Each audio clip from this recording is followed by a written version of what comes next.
अक्सर सुनने को मिलता है दैट जब ड्यू डेट्स रहता है, टाइम बैरिंग वाला केसेस रहता है, तो और वो ऐसे ही बिना देखे ही नोटिस भेज देते हैं। ऊपर से इंस्ट्रक्शंस होते थे या डायरेक्शंस होते हैं कि you have to select certain files. Suppose notice आया, उससे लेके पूरा क्लोज होने तक क्या क्या बीच में प्रोसेसेस रहते हैं? क्योंकि your replies are actually to be examined and that depends on your book. और आप देखते हो कि 2 दिन ही है आपके पास टाइम, तो वैसे में कैसे अप्रोच करते हो आप? If you are genuine they help. आपको लगता है कि communication is important in department and SSC? Sometimes it happens that SSC becomes very smart. Today money has got no value. आप एक मकान लेने जाइए तो 1.5-2 करोड़ रुपया कोई मायने नहीं रखता है। ये भी परसेप्शन है कि इनकम टैक्स डिपार्टमेंट जो है वो लाइक किसी का नहीं है। If you are wrong then they will come after you. Sir ऐसा है कि डिपार्टमेंट को अगर आप किसी पॉलिटिकल या मिनिस्ट्री लेवल पर अप्रोच करवाना चाहें, कोई सामने नहीं आता है। वो बड़े लेवल पे होता है वो सब चीज़ें। हाँ होता है सर, वो होता है, लेकिन बहुत हाई लेवल पे होता है कि हर कोई सैलरीड पर्सन बोलता है कि मेरे से खाली टैक्स जाता है और कोई टैक्स नहीं भरता। तो आपका क्या To some extent it is right. Even higher authorities are not very clear about the act. Somebody has come in appeal, you either reject or accept. लेकिन ये घूम के उसी चक्कर में आप घूमते रहें, 5-7 साल निकल जाते हैं, रिजल्ट कुछ नहीं आता। And unfortunately, if you have lost the case, interest is more than tax. Red एक चीज़ होता है और रेड सुनने से एक बहुत डर लगता है। वो समझ लेते हैं और सबको निशाने पे ले लेते हैं, क्योंकि जब तक आपको वो 1-1:30-2 बजे रात के बाद जब आपको चेक करते हैं तब आप तंग आके उनको सही बताना शुरू करते हो। वो आपको हरेस नहीं करना चाहते, उनको सिर्फ रेवेन्यू चाहिए। दूसरी बात, अगर कहीं बड़े डिसीजन लेना है तो आप एसएससी के साथ लीजिए, और डिपार्टमेंट को भी उससे मतलब साइकोलॉजिकली ऐसा असर पड़ता है कि भाई you are clean hand.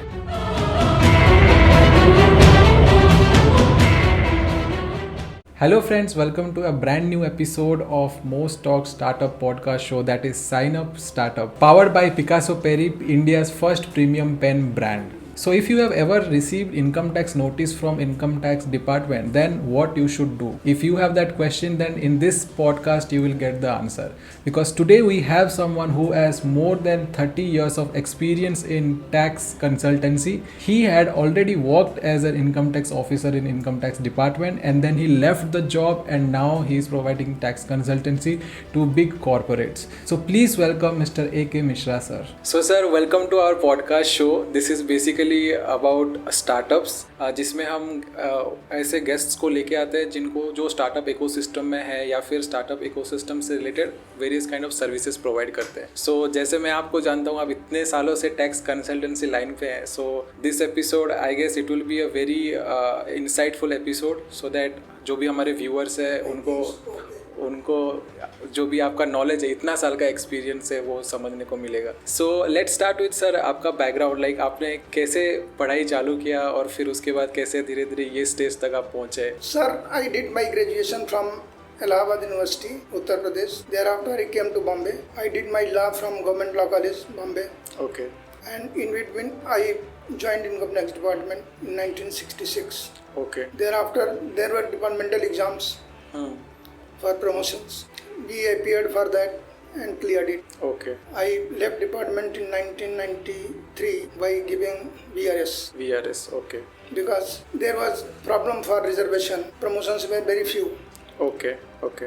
And thereafter reservation was about 50%. अच्छा. So chances of promotion were very dim. That is the reason I came out. Okay. So ऐसा बहुत आई थिंक कम लोग रहते हैं जो कि गवर्नमेंट जॉब जो होता है उसको छोड़ के समथिंग खुद का कुछ स्टार्ट करना वो सोचते हैं। तो आपका उस टाइम पे क्या सोच था कि, क्योंकि ऑब्वियसली फैमिली से प्रेशर आया होगा जब आपने बोला हो कि मैं VRS दे रहा हूँ? जी हाँ। तो आपने कैसे वो सिचुएशन को हैंडल किया और क्या सोच थी आपकी? Mister Das, I studied say outside what can we do, the labour we were putting for government job, if the same amount of labor is put for your private job, personal activities, I think you can earn better than salary. अच्छा. First thing.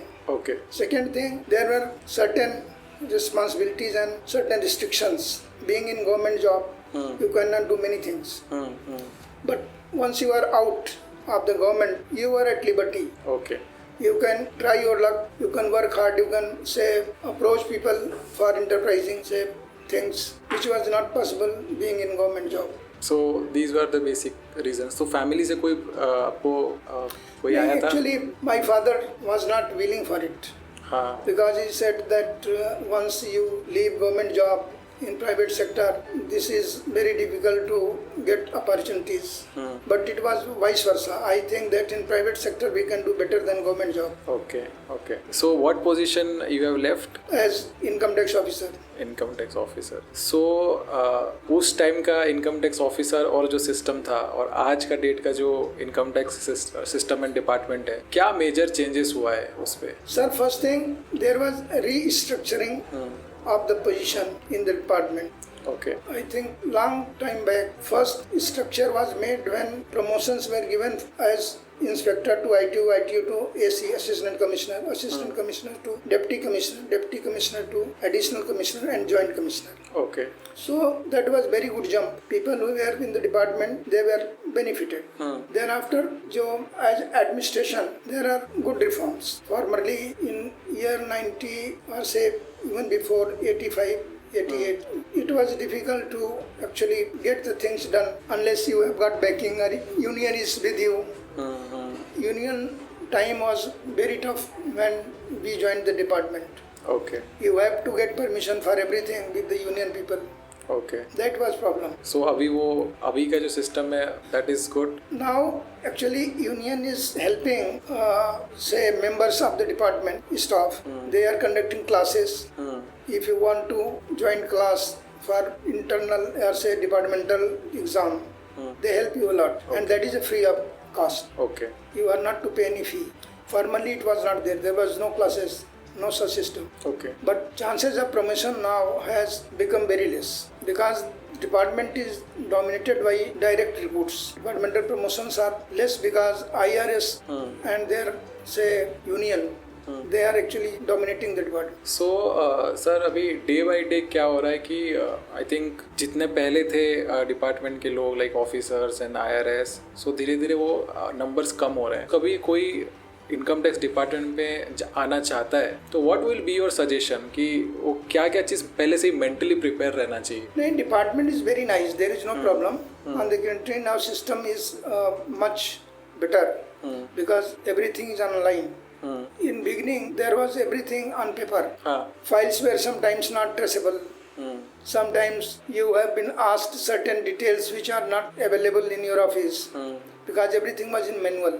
Yes. So manually, if you see, those days were not good because suppose you have to say correct your cash book or say your bank book or sales register. You have to change entire book for one correction. Yes. Now on computer, it is matter of second or two. Correct. You can adjust, there is no problem. Yes. So these things are beneficial. So मेरा जो next question रहेगा कि कभी भी income tax department सुनने से एक लोगों में ना एक डर आता है. तो आप डिपार्टमेंट में रहे हो और उसके बाद एज अ टैक्स कंसल्टेंट बहुत बार क्लाइंट के साइड भी डिपार्टमेंट के मतलब आप कंसल्टेंसी दिए होगे और उनके अगेंस्ट में भी खड़े हुए रहेंगे. तो आपका क्या ओपिनियन है कि क्यों इनकम टैक्स बोलने से लोगों को एक डर आता है? That's in fact there is only difference that you were sitting just opposite of your chair. You were sitting this side. After leaving department, you will sit my side. Yes. People who have got experience, department is not actually making any harassment. They are very particular about revenue. Once they are satisfied, there is no problem. But if your books are not proper, your accountant is not say perfect, they ask certain detail and you are not in position to actually provide it, then problem comes. Because they have to be satisfied.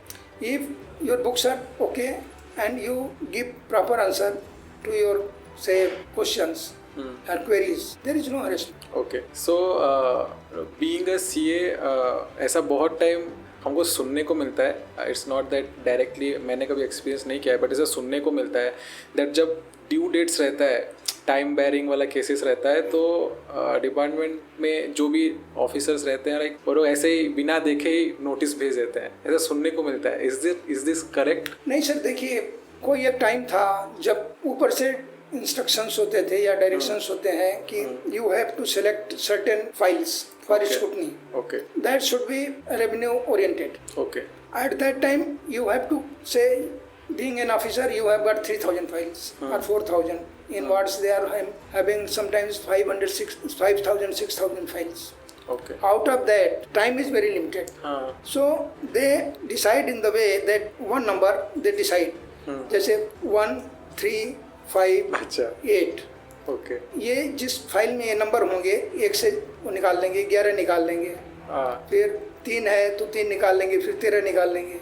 Okay. इस तरीके से select करते थे. Okay. तो sometimes actually those files were not worth scrutiny, but since it has come out they have to process it because selection has already been reported to the head, I mean additional commissioner or joint commissioner or commissioner.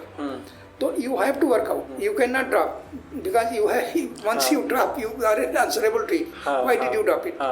So you have to process it, Yes. whether it is yielding revenue or not. At that time, SSC feels that I am harassed. That is not there. It is not there. It is because of this wrong process. So sir अभी आपका experience में इतना time तक जो आपने experience किया है and आपने बहुत सारे आपके क्लाइंट्स के केसेस भी सॉल्व किए होंगे.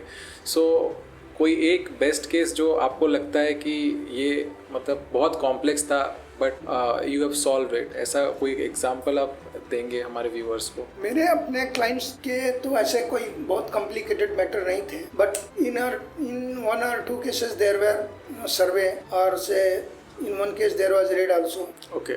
There was little complication, but since books were clear and business was not complicated, it was sorted out. तो नॉर्मली क्या प्रोसीजर रहता है, जैसे सपोज नोटिस आया उससे लेके पूरा क्लोज होने तक क्या क्या बीच में प्रोसेसेस रहते हैं? देखिए, अभी नोटिस आपके जो आते हैं वो सिलेक्शन के लिए अगर उनको स्क्रूटनी में लेना है या उनके पास कोई ऐसी प्रॉब्लम है जो समझते हैं कि आपने उसको बराबर बताया नहीं, एक्सप्लेन नहीं किया, गवर्नमेंट को डिटेल नहीं दिए हैं, तो actually they send U A notice under section 142. 142 notice देने के बाद आपको वो 1 महीने 1.5 महीने का टाइम देते हैं कि यू प्रिपेयर एवरीथिंग, और उसके साथ क्वेश्चनरी एक वो भेजते हैं आपको. ओके. आप ये सारी क्वेरीज हैं हमारी, इसको आप देख लीजिए और रिप्लाई टू अस. वो देखने के बाद जब आप उनके पास जाते हैं सारा डिटेल लेके, फिर वो बुक्स ऑफ अकाउंट आपसे मंगवाते हैं, क्योंकि your replies are actually to be examined and that depends on your book. Okay. Because you can dress up your reply. It may be window dressing.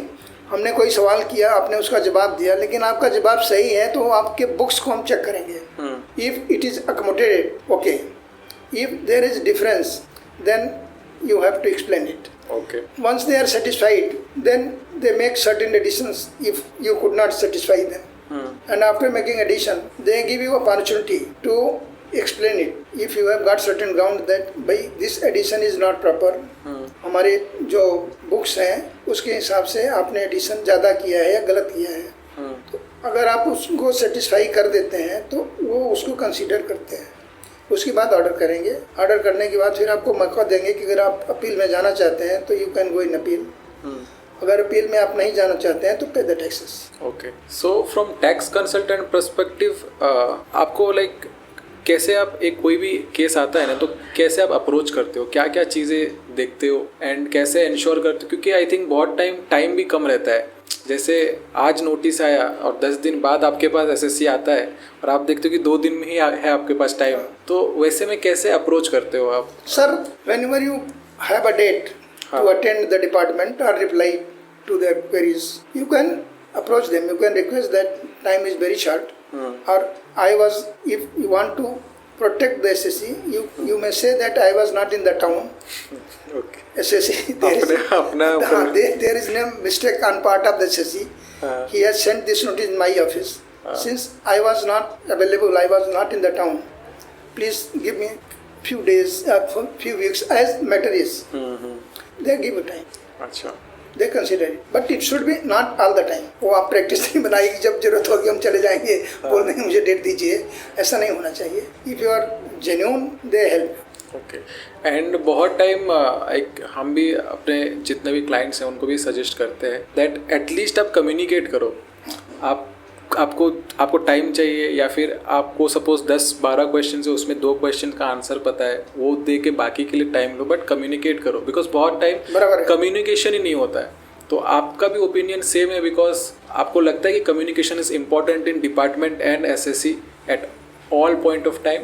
तब देखिए, SSC is much more interested in his business than attending such type of notices from the department, because they depend on people like you and me or their staff. So they think that it will be attended, but there are many things which cannot be replied or attended unless you talk to him or he comes to you. That is communication. Correct. If there is proper communication between SSC and representative, client and representative, then problem is not so big. But many times deliberately, sometimes it happens that SSC becomes very smart. He doesn't want to open his mind or say come out with the facts. He thinks that my CA or my representative will handle it, he will manage, though he knows the fact. But he doesn't want to share with you. In such cases there is problem, because department understands by experience, yes, something is fishy, and then you are caught. So ऐसे में फिर कैसे handle करें अगर as a CA और as a lawyer और consultant, if client is not telling me what is the truth? Sir, you can speak to him, to your client, straightway that these are the things. If you truly come with the facts, we will try our best to save you. Unless we know the facts, we shall not be able to help you. जैसे कोई एक मरीज doctor के यहाँ जाता है तो वो जो बीमारी बताएगा डॉक्टर उसी का इलाज करेगा। उसकी जो रियल प्रॉब्लम है, रियल तकलीफ है, उसको जब डिस्क्लोज नहीं करेगा तो डॉक्टर दवाई कैसे देगा? इसलिए जो रिप्रेजेंटेटिव्स हैं या जो CA हैं, जो एक्सपर्ट्स हैं, उनको जब आप अपनी सही प्रॉब्लम बताएंगे तो they will find out some solution. लेकिन जो प्रॉब्लम आपकी है वो प्रॉब्लम आप शेयर ही नहीं करना चाहते हैं तो उसका इलाज कहाँ से होगा? ऐसा आपके साथ हुआ है कभी जिधर क्लाइंट? हुआ है, एक केस में हुआ है। ओके, क्या केस था? Actually I can not quote name of the SSC because वो ठीक है, he is a politician. Okay, वो ठीक है, बट मतलब क्या था जस्ट केस अगर आप? Actually politician he did certain things in his area for the public good, and for that he collected lot of money because people contributed. Cause was very good, but the contribution or say donations he received, that was much more. And he did not actually use for that cause for which people contributed and say cooperated. He did only hardly 15 to 20%. And those days money had value. उस वक्त तो बताना नहीं चाहते थे, लेकिन amount was say distributed in his family members, his daughter, his son in law, his other relatives, and they were caught because ultimately they had to confess where from money केम।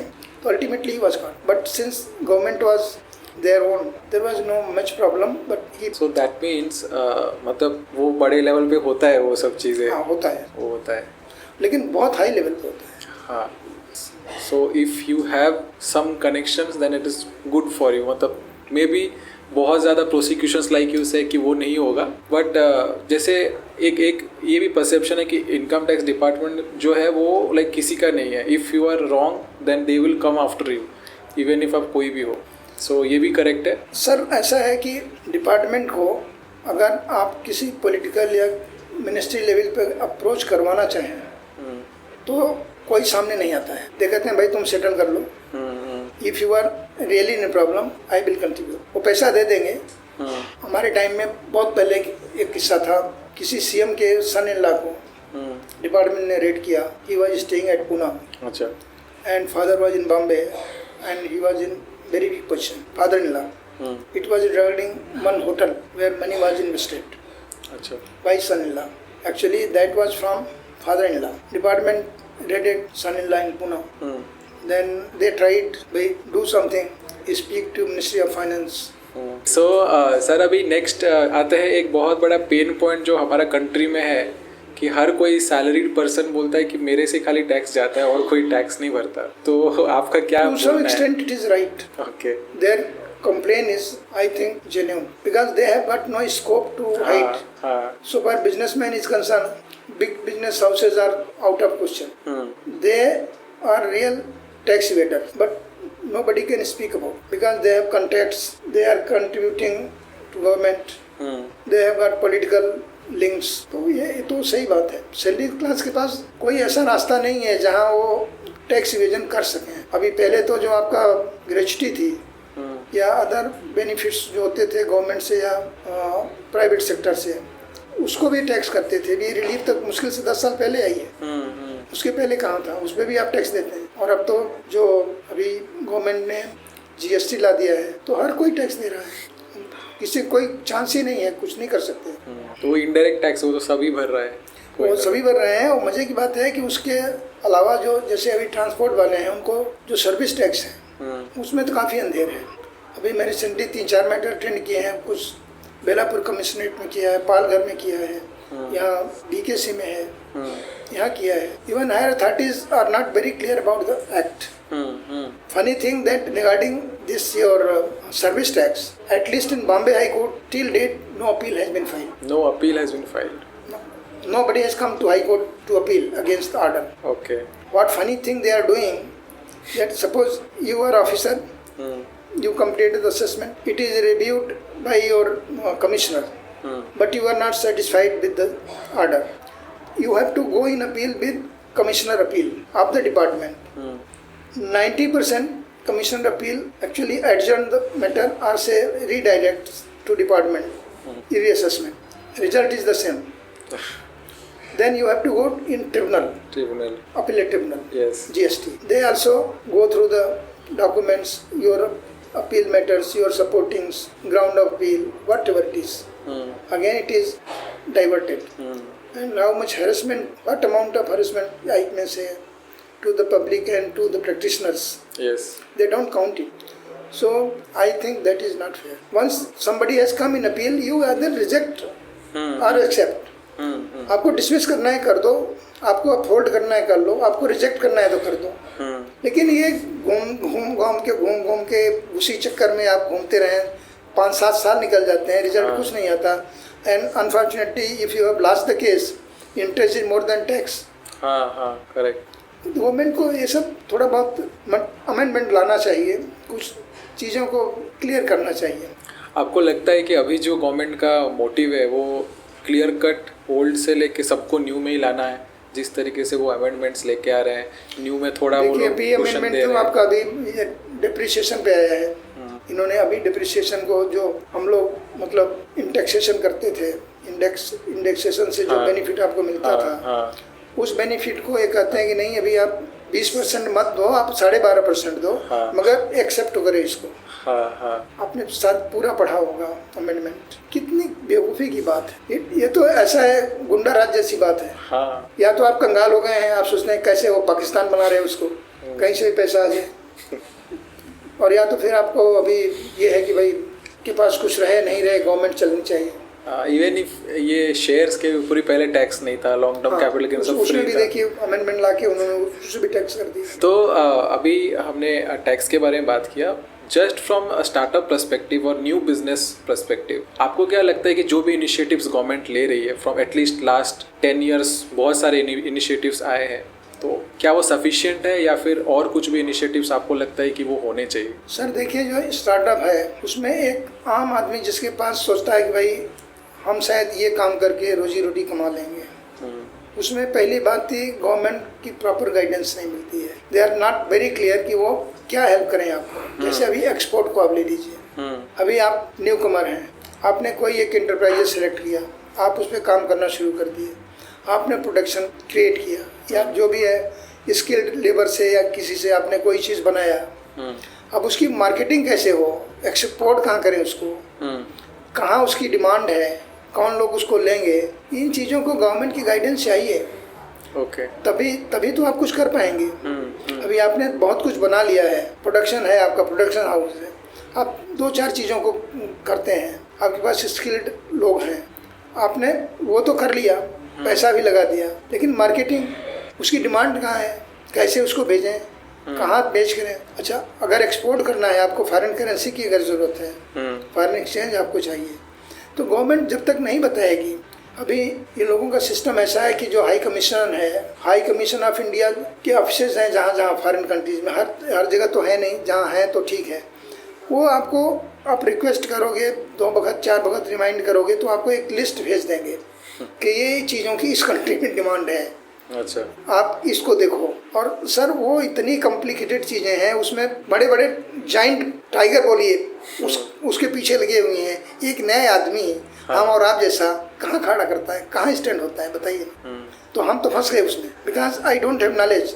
मैंने पैसा भी लगा दिया, आपसे लोन भी ले लिया, government से सब कुछ कर लिया, माल भी हमारे पास है, अच्छा है, उसकी क्वालिटी है, सब कुछ है, लेकिन मार्केटिंग कैसे करूँ मैं, किसको बेचूँ, उसकी हमें कास्ट नहीं आ रही है। अभी एक थोड़ा क्रिटिकल चीज़ों के ऊपर सर डिस्कस करेंगे।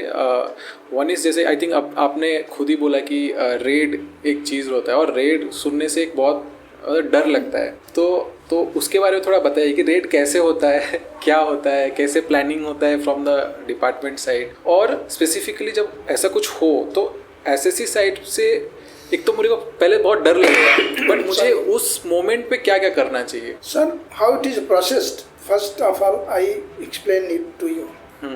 Sometimes your competitor complains against you कि you have got unaccounted money or your business is foul in certain way or you are evading taxes, then it is examined by the department. Okay. Whether complaint is right.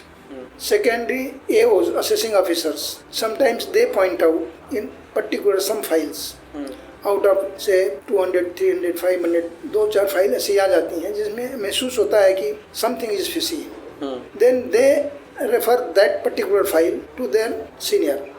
कि sir इसमें मुझे ऐसा लगता है, वो दूसरा method हो गया। तीसरा मेथड ये हुआ कि when you make certain investment which is huge investment and your sources doesn't accommodate it, these 3 things are there. Okay. All the 3 types of files are examined by one department who permits for rate or survey. Okay. That is DDI or ADI. It is Deputy Director of Investigation or Assistant Director of that department is separate. Whatever material you send them, they go through, they follow it. Then Reiki starts. Out of 100 files, they see that in 20 files or 25 type, we must see there must be something. तो वो 25 या 20 files, उनका business, उनका accommodation, उनका office, उनका place of से production या factory, जो व्हाटएवर से वो उसको रेकी करते हैं। इंस्पेक्टर जाता है, जैसे फॉर एग्जांपल, छोटा एग्जांपल मैं आप देता हूँ, एक ट्रांसपोर्टर है, वो बसेस प्रोवाइड करता है, उसके पास 300-400 बसेस हैं, उसने काफ़ी ह्यूज इन्वेस्टमेंट किया, बहुत बड़े बड़े फ्लैट ले लिए, बिजनेस एक्सपांड कर दिया, बॉम्बे के बाहर भी मतलब बस सप्लाई का काम उसने शुरू कर दिया। अभी उसको कंप्लेंट किया किसी, रेकी करने के लिए डिपार्टमेंट बोलेगा कि इसको चेक करो। Okay. तो इंस्पेक्टर आता है, आप जैसे उसके मालिक हैं तो आपसे बोलता है मुझे ये बस चाहिए, अच्छा, यहाँ के लिए चाहिए, हमें टूर के लिए चाहिए, हमारी कंपनी जो है वो कुछ फंक्शन करनी चाहती है, तो उनके लोग कहीं हिल स्टेशन पे जाना चाहते हैं, 5 दिन के लिए चाहिए, अच्छा, आप क्या लेंगे, या उनको मैरिज में देना है, उनको एयर कंडीशन बसेस चाहिए, वो आपसे सबका रेट निकालेगा। आप रेट तो कुछ ज़्यादा ही देंगे क्योंकि वो सोचते हैं आपकी रियोट सेट तो करेगा ये, पर उसको तो करना नहीं है कुछ, उससे आप रेट लिया, उसके बाद फिर उसी के साथ कोई दूसरा बंदा भी आता है, वो चीज़ों को रिपीट करता है, वो उसको मतलब सुनता है, फिर रिकॉर्ड हो जाता है। अच्छा, आपका जो रेट है, जो अपने तरीके से लोकल के लिए क्या है, हिल स्टेशन के लिए क्या है, शादी बस का क्या है, एयर कंडीशन बस का क्या है, पिकनिक के लिए क्या है, वो सारी चीज़ें आ गई रिकॉर्ड में। इसके बाद फिर आपको फिर वॉच करते हैं कि भाई आप क्या क्या करते हैं, क्या होता है। अभी उनको लगा कि भाई ये रेवेन्यू जो आप डिक्लेयर करते हो ये तो इतनी है, जो तरीके से आपके पास इनकम होनी चाहिए उसका 25% भी तो आप डिक्लेयर नहीं कर रहे हो, तो पैसा कहाँ जा रहा है। फिर मालूम पड़ता है अब उसके पीछे 3 लोग और फंस जाते हैं। जो बॉडी बनाता है उसको भी कैश 50% दिया जाता है, वाइट जो है चेक से, बैंक से बहुत कम है, 50% से भी कम है। फिर एक्सेसरीज जो हैं, जो उसको डेकोरेट करते हैं, सीट्स हैं, ये हैं, वो हैं, मतलब वो सारा सिस्टम वो समझ लेते हैं और सबको निशाने पे ले लेते हैं। तो जिस दिन रेट फिर वो डिसाइड करते हैं कि इसको कैसे रेट करेंगे। तो आपका ऑफिस आपकी जो एजेंट हैं जहाँ जहाँ बैठे हैं, जैसे आपका काम गोवा में भी है, आप सप्लाई करते हैं, पूना में करते हैं, तारापुर में करते हैं और कई जगह करते हैं, बॉम्बे में तो करते ही करते हैं। आप होटलों को भी देते हैं, बस होटलों को आप कारें भी देते हैं, वो रेंट कार का भी काम उनका।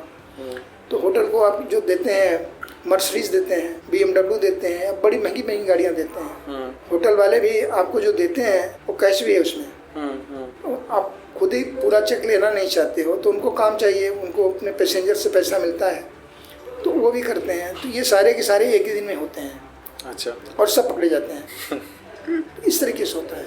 तो नॉर्मली ऐसा मैंने सुना है कि वो सुबह सुबह ही आते हैं जो रेड होता है। नहीं, वो इसलिए आते हैं कि फिर अगर लेट आएंगे ना रिपेयर हो जाओगे आप। हाँ, तो फिर वो चीज़ें जो है वो लोग सावधान हो जाते हैं। और वो लेट सवेरे है, चाहे जितने सवेरे आएँ लेकिन वो लेट ज़रूर आएंगे, क्योंकि जब तक आपको वो 12, 1, 1:30, 2 बजे रात के बाद जब आपको चेक करते हैं तब आप तंग आके उनको सही सही बताना शुरू करते हो। अच्छा। आप फेस कर पाते हो 5-6 घंटा, 8 घंटा, 10 घंटा। अभी सवेरे 7 बजे शुरू हो गया तो 12 बजे तक तो आपको अच्छी तरह टाइट कर देते हैं। मतलब आपके दिमाग में आ जाता है कि गड़बड़ होगा, हम नहीं, आप फेस नहीं कर पाते हैं। इसके बाद आपको छोड़ देंगे।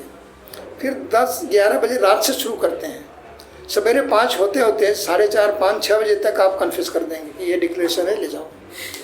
हाँ, तो मतलब इसमें फाइनेंशियल रिकॉर्ड्स ये सबसे ज़्यादा साइकोलॉजिकली बहुत ज़्यादा प्रेशर डालते हैं। तो अगर सपोज मैं एसएससी हूँ और मेरे को सुबह सुबह 6 बजे मेरे घर के सामने दिख गया कि रेड के लिए आ गए, तो एटलीस्ट आप ये 2-3 चीज़ बताइए जो कि मैं अपना पॉइंट ऑफ व्यू से कैसे अपने आप को कंपोज रखूँ, बिकॉज वो बहुत मुश्किल होता है कि देखिए, आप घबराएं नहीं पहली बार।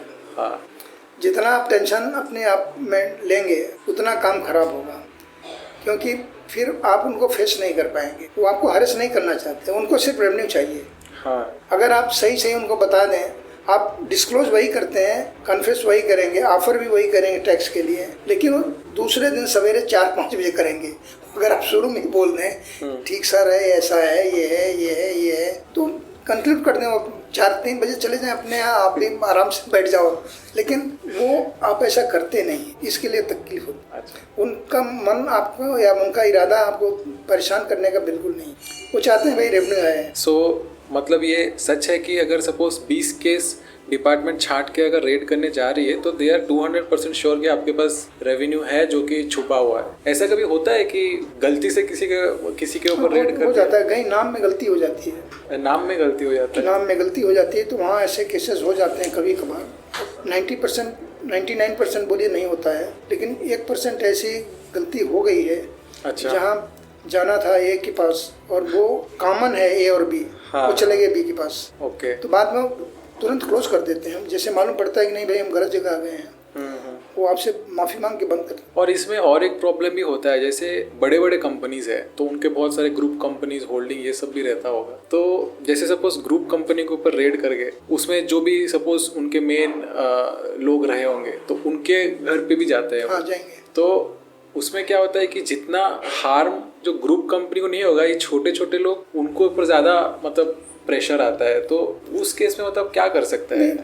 दे are protected by group company only. जैसे अभी आपका कोई बहुत बड़ा ऑर्गेनाइजेशन है, आप नहीं संभाल सकते हैं जो इनकम है, तो आपके ड्राइवर के पास भी बहुत कुछ है, आपका जो घर में कोई नौकर है उनके पास है, आपके मैनेजर के पास भी है। सर, आपका 30-32 साल का जो एक्सपीरियंस है उसमें से क्या 2-3 एडवाइस आप यंग जनरेशन को देना चाहेंगे जो या तो फ्रेशली बिजनेस करना चाहते हैं या फिर कंसल्टेंसी में आना चाहते हैं, सो दैट एक उनका सक्सेस स्टोरी बना रहे एंड दूसरा कि ये टैक्स का झमेले भी ज़्यादा ना पड़े? ऐसे 2-3 एडवाइस अगर आप कुछ सजेस्ट करोगे तो। दास साहब, अभी सिंप्लीफिकेशन तो काफ़ी हो गया है, लेकिन अभी अमेंडमेंट आ रहे हैं, खासतौर से जो GST है उससे आपको सावधान रहने की ज़रूरत है। अच्छा। यहाँ एक तो एक्ट नहीं क्लियर है, दूसरी आपको गाइडेंस भी सही नहीं मिल रही है। जो सीनियर्स हैं, जो डिपार्टमेंट के हेड बैठे हुए हैं, एडिशनल कमिश्नर है, डिप्टी कमिश्नर है, ज्वाइंट कमिश्नर, ये लोग भी बहुत क्लियर नहीं है, क्योंकि अभी अमेंडमेंट इसमें इतने आए हैं कि वो देख रहे हैं कि भाई इसका रिजल्ट क्या होता है, और वो सही डायरेक्शन में तब तक नहीं जाएंगे जब तक मैटर हाई कोर्ट और सुप्रीम कोर्ट नहीं जाते हैं। Once it reaches to high court and supreme court तो आपको गाइडलाइन सही मिलेगी कि भाई ये तरीका सही है, ये गलत है। दूसरी बात, कॉम्प्लिकेशन अब उतने नहीं हैं जितने 10 साल पहले थे। ओके। वो आप भी देखते हैं, आप भी रोज अटेंड करते हैं लोगों को, और हम भी देखते हैं कि भाई ठीक है, अभी लोग मतलब टोटल आप पे डिपेंड नहीं करते, मतलब client doesn't depend 100% on CA. उसको थोड़ा बहुत खुद को मालूम है कि भाई हम इस तरीके से करेंगे तो ठीक है, इस तरीके से करेंगे तो ठीक है, नहीं तो दिन में 10 फ़ोन तो एक ही क्लाइंट का आपको आता है कि साहब इसका क्या करूं, उसका क्या करूं, ऐसा हो गया वो क्या करूं, वैसा हो गया वो क्या करूं। वो चीज़ें अभी बंद हो गई। चाहे इनकम टैक्स हो या फिर जीएसटी हो, उसमें और एक बहुत बड़ा प्रॉब्लम जो मुझे पर्सनली लगता है कि जो आप आज किए हो वो आपको पूछा जाएगा 3 साल 4 साल 6 साल बाद कि 6 साल पहले तुमने ये किया था तो कैसे किया था। तो इंसान वैसे ही 1 हफ्ता पहले क्या करता है वो याद नहीं रहता है। तो उस केस में अगर सपोज कोई एसएससी ऐसे पढ़ता है तो मतलब कैसे उस सिचुएशन को डील करना चाहिए? देखिए दास साहब, उसमें 2 चीज़ मेन है।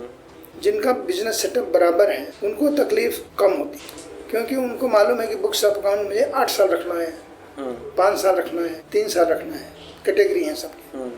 तो वो पहले से सावधान है कि भाई ये हमसे कभी पूछा जा सकता है।